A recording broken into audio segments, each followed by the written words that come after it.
Madame Grébert.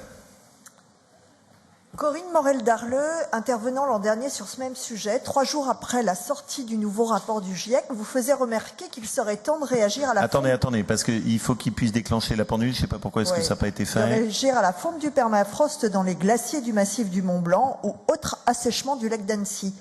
Je veux croire que vous nous avez écoutés, puisque vous nous proposez dans votre édito d'être la première région décarbonée d'Europe en 2050. Alors permettez-nous d'enfoncer le clou et de vous permettre de progresser dans l'atteinte de cet objectif.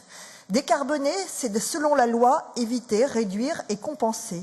Illusoire d'imaginer que les technologies, aussi vertes soient-elles, puissent à coup de high-tech, de terres rares et autres matières premières, suffira à répondre à cet enjeu. Une multitude d'actions systémiques doivent être enclenchées. Elle suppose de faire le deuil d'une société matérialiste et fossile et de prendre sa part dans la création d'une société soutenable.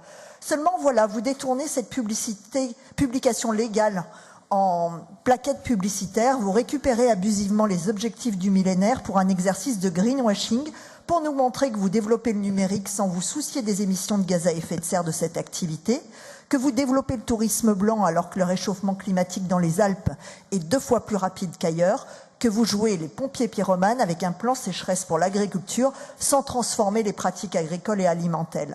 J'aimerais pouvoir vous croire quand vous nous dites que la région Auvergne-Rhône-Alpes sera la première région décarbonée d'Europe, mais alors expliquez-nous quelles évolutions des gaz à effet de serre en aura depuis votre arrivée au pouvoir et jusqu'à la fin de votre mandat, ou sinon prenez au moins la peine de nous dire à quelle vitesse vous nous envoyez droit dans le mur.